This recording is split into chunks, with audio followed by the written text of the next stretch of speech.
Hey girls, hey. Hey boys, hey. Hello, men and women out there. This is Mama Beauties reporting back to you guys live. I did it. I listened to my subscribers and I got a streaming app. 200 subscribers away from 1,000. So here we are. And we are going to go over the videos that I already did about Nichol Kessinger. I wanted to get your thoughts. I did the video exactly how the interview went, but I didn't really give you a lot of my thoughts. So I wanted to go over it with you guys. We also know, let me see if I can find it in my notes here. We have a timeline of everything she did and searched. Let me just get through my Patrick stuff. She, and I wrote it down so we could reference it another time, and all her little searches. And it was just a piece of paper.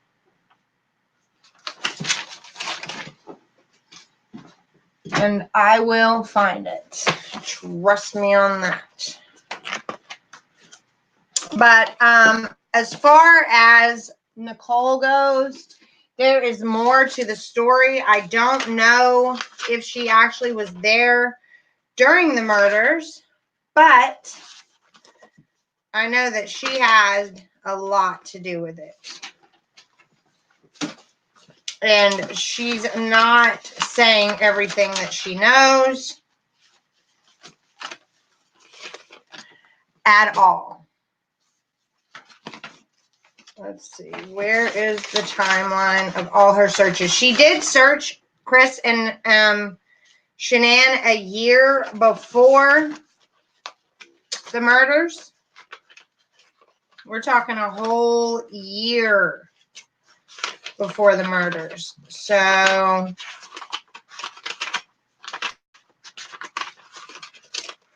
I just want to find that little timeline that I have before we start breaking down the interviews. We also have the Dr. Phil episode, The Devil Beside Me, coming up soon. So I'm curious to see what he has to say, since he's had said so much on his last interview, or in his last episode of that. So it's got to be here. Nikki. Oh yeah, here it is. Found it. I knew I would. Okay, so first of all, before we go into this interview that is full of lies, her first interview in the park with her dog and her dad, and her second interview where there's no video, before she turned over her phones, the audio that I covered where she's crying over the girls being so little. I want to shed some light on what she knew going into that. Okay? In that interview where she is patronizing Shanann throughout the entire interview, she knows she's dead. And she's still talking about her having bad shopping habits and all this stuff. I mean, she is not treading lightly when it comes to the man's wife that she was having an affair with that is been murdered. And so on August 8th, she Googled marrying your mistress. Okay, this here is 5 days before the murders. She Googled marrying your mistress. 5 days before the murders. On 8/12, she Googled the address of Chris and Shanann and Ronnie Watts. So why is the day before the murder she's Googling the address, and why is she Googling Ronnie Watts? This would have been Sunday, the day before the murders. On that same night, after she's Googled Chris's address and Ronnie Watts, his father, she has a 111-minute phone call with Chris. Chris says they had phone sex. She said in her interview she can't remember what they talked about, but the only thing she remembered was seeing the TV in the background and knowing that he wasn't in the basement. And so I think that really upset her that he was upstairs watching TV and she knew Shanann was coming home, and whether she helped in the murders or not, it bothered her that he was up there in the bed, because she had already said that it was disrespectful for him to lay in the bed with another woman in North Carolina and tell him he loved her when he did. So we knew this was a trigger for NK. And on the morning of the murder, her phone pings at 6:16 a.m. in Frederick, Colorado, and she calls Jim the morning of the murders. Now, we know Chris left at what time? Does anybody know what time his truck was seen pulling out of the driveway? Let me know in the comments if you do know that. But that is when her phone pings at 6:16 a.m. So she's already up and gone from her house, because it takes a certain amount of time, or she was already there. Who knows? But at 6:16 a.m., her phone was in Frederick, Colorado, the morning of the murders. And we know that Chris pulled out of the driveway 5-something with the bodies, or depending on which story he's telling that's the truth, or the 2 girls and 1 body at that point. But we don't know. Then on that same day that her phone pings earlier in the morning, she finds out that the man she's having an affair with, his family is not home, and she thinks that they're at a friend's house, according to Chris, and she tells him to pawn the ring.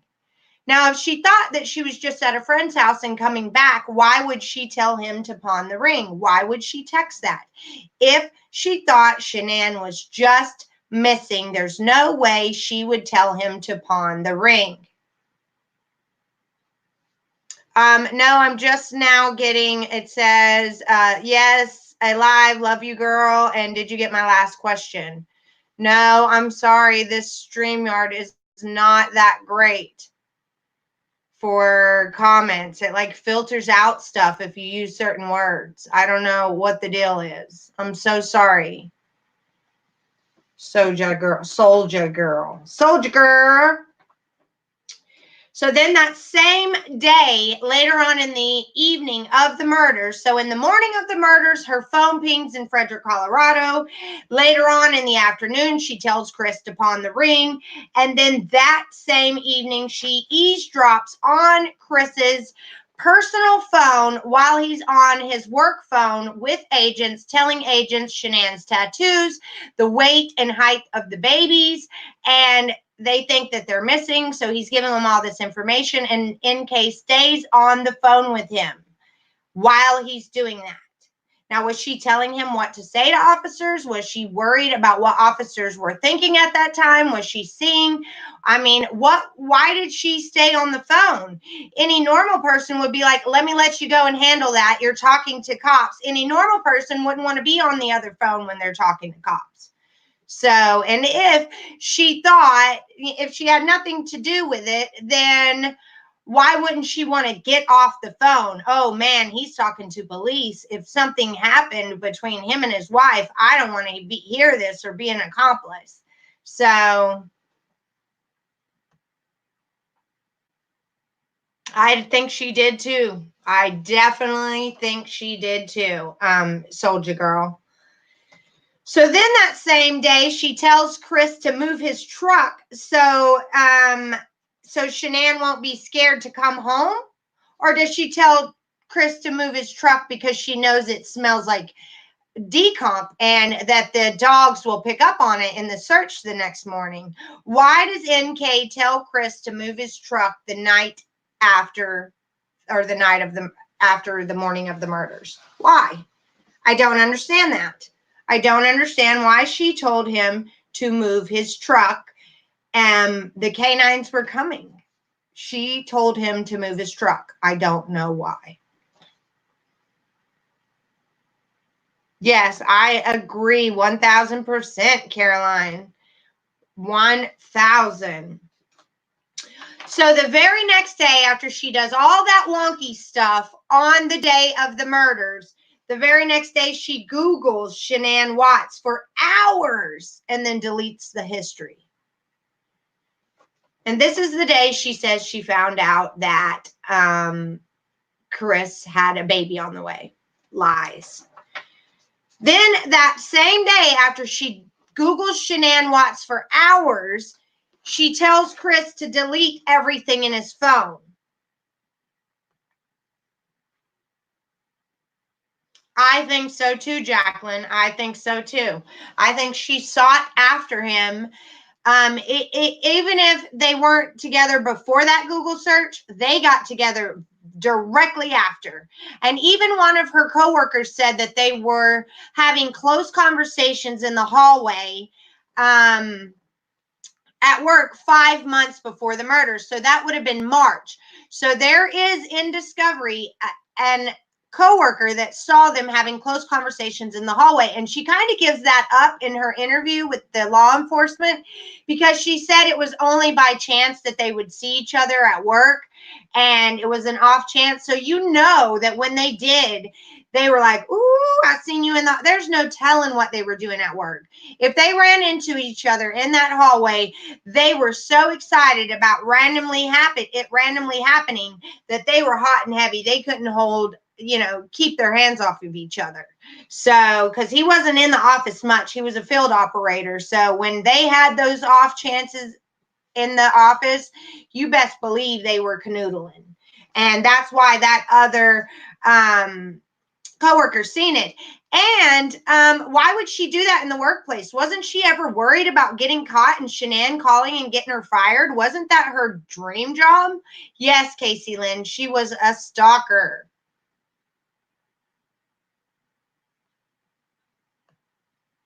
Yes, exactly, Soldier Girl. I've always thought about that too. I have always thought that they were together at least right after she searched them. I even gave NK the benefit of the doubt, and I didn't think she was guilty. And still, until I found the discovery, until I found all this evidence against her and all these things that she did. And then I was like, no, oh, hell no, that girl is guilty, guilty, guilty of something. She might not have been the one to put her hands around Shanann's throat, but she definitely is not no innocent victim here. So the next day after the murder, she tells Chris to delete his phone. And then that same day, a day after the murder, she Googles, can cops trace text? How long do phone companies keep text? And what's the difference between text content and text detail? So she was getting ready to go and give this interview with the police, and she wanted to know what they were going to be able to dig up. And she didn't end up giving her phone over until that August 16th interview, when she took in 2 phones and transferred content one from another.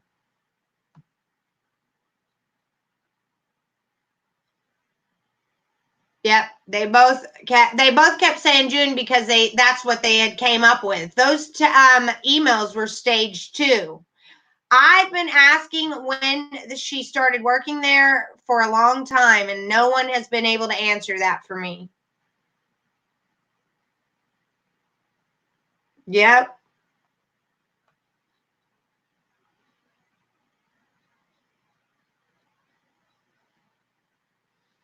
I agree. I don't know why she walked.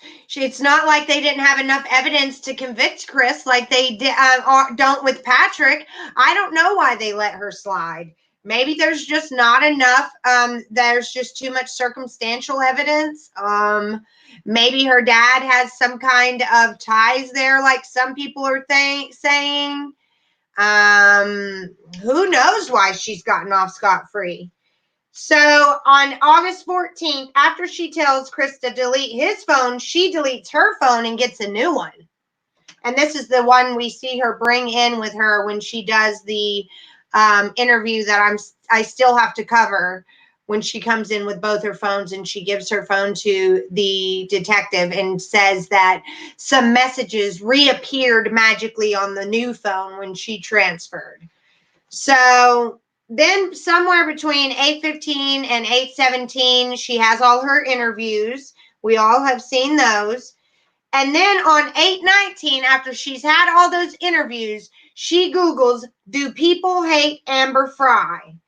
And Amber Fry's book deal and Amber Fry's net worth. So personally, I would like to see this chapter on NK that Sherilyn Cadle held out from the book. I don't understand why she did that. And that just makes me even more suspect than I was before. I've heard that her dad is powerful as well, Carolyn. Yes, she definitely knew all about Shanann. I mean, even when Chris wasn't at work, you best believe when Chris missed work for her neck surgery, that's all NK did all day that day was search them to see what was going on, because people were posting on Shanann's Facebook, hey, I'm glad everything went okay with your surgery. And Shanann was posting about how Chris was taking care of her. And so I guarantee it. It was the same way. I always give the benefit of the doubt, but this woman was about herself and only herself. Nikki, I'm so slow at typing. I'm probably like 20 questions behind. No, you're good, soldier girl. Has no one seen her since Chris has been sentenced? She must have changed her appearance. No one. Private detectives have tried to search her. So many people have searched her down. I wish detectives would have called her out. She played it so cool about Chris. I would have loved to have them ask about the searching for the wedding dresses. She was just as obsessed as Chris. I agree. I totally agree. And she is, if she had nothing to hide, why lie? That is my biggest issue. If she had nothing to hide, why lie? Why delete your text? Why not tell us about Jim? Why were you calling a rehab when Chris was in North Carolina and on the phone for 22 minutes with a rehab? You called Chris before you called the rehab, and you called Chris after you called the rehab. So all of it is just, none of it makes sense. It had to have went on longer because why would she be searching Chris and Shanann a year earlier? It was definitely not a 6-week fling, because she keeps saying in her interview, it's so long ago, I can't remember, and we've talked so much, and that was just so long ago. I can remember the earlier stuff, but I can't remember that long ago. And then she says it's only 6 weeks. So 6 weeks is not that long. And how did, you don't start talking about finances and 401ks and stuff and how you had to take 10,000 out in the beginning of a relationship. You make yourself look like, you're got this and that, and you don't just jump right into telling the dirt. You don't just jump right into 401ks and credit scores. So I do not believe that 6 weeks later she was searching wedding dresses and wanting to have a baby. It was longer than that, for sure.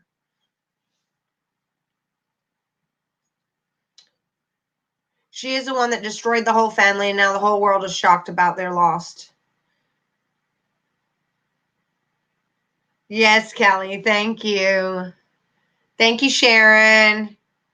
There's not enough evidence to charge them. You're exactly right, Bobby girl. The district attorney or the prosecutor will not take the case because there's not enough evidence.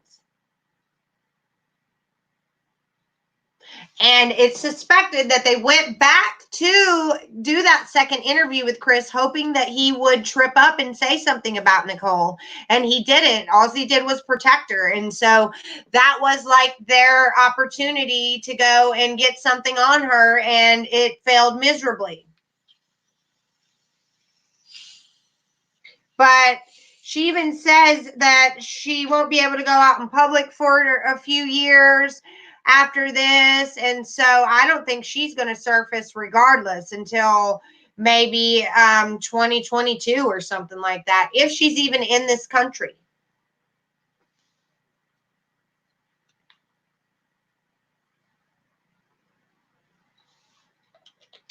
Hey.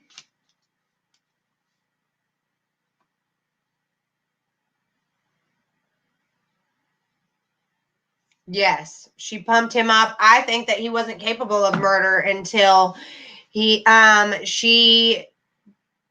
somehow got inside his head and made Chris think that she was the one that was getting a disservice, that she was the one being disrespected, that she was the one that was being hurt by all of this, and somehow convinced Chris that it was all Shanann's fault, that she feels like she's playing second fiddle.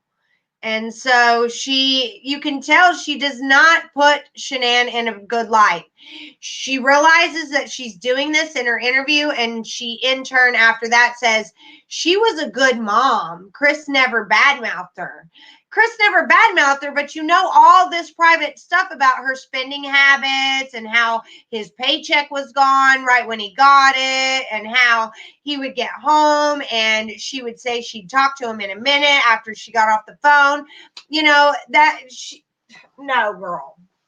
She contradicted herself a lot in this interview, and it is 40 some pages long, this interview that I wrote down.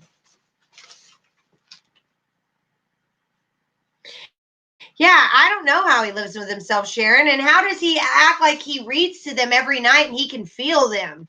Like, they are not anywhere near your nasty old jail cell, and they aren't anywhere near you. So,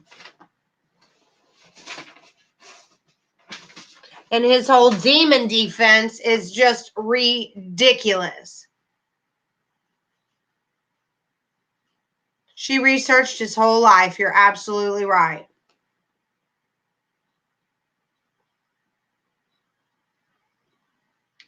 Yep. And she got in with him. She molded herself exactly into what Chris likes. She even said that she wasn't that much of a gearhead, but they both were willing to do things that the other person liked to do.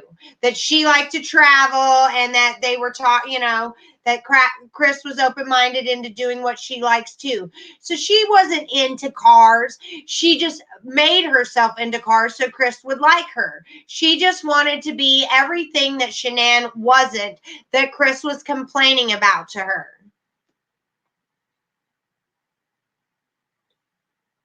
Yeah, he said he reads to them every night. He is a sicko.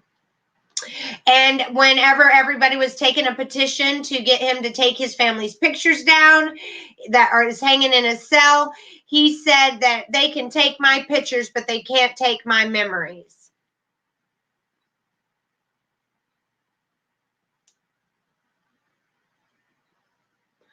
Night Soldier Girl, I understand. My son's the same way, but I ordered him pizza, and so he thinks I'm the coolest mom on the planet and let me do this live. But I'll probably be going soon too. Good night. Much love.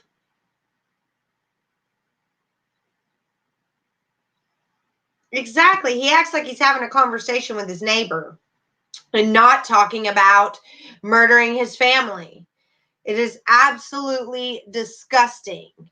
And in her interview, the agent tells her that he knows that she's tired and stressed, and he even puts it on record that she voluntarily came in and asked for them to pick her up. So for her to be running to the police station just shows that she was trying to make herself not look guilty.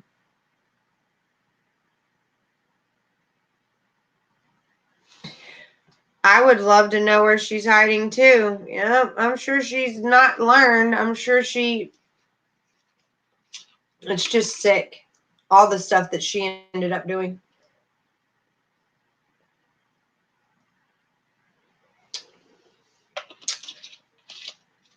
But it's almost 9 o'clock, and I am going to end this live. I know it was very, very short. but I promise to be back to see you guys either later tonight or tomorrow. But thank you for all your love and support. I'm glad I figured out how to go live, and I will see y'all later. Bye.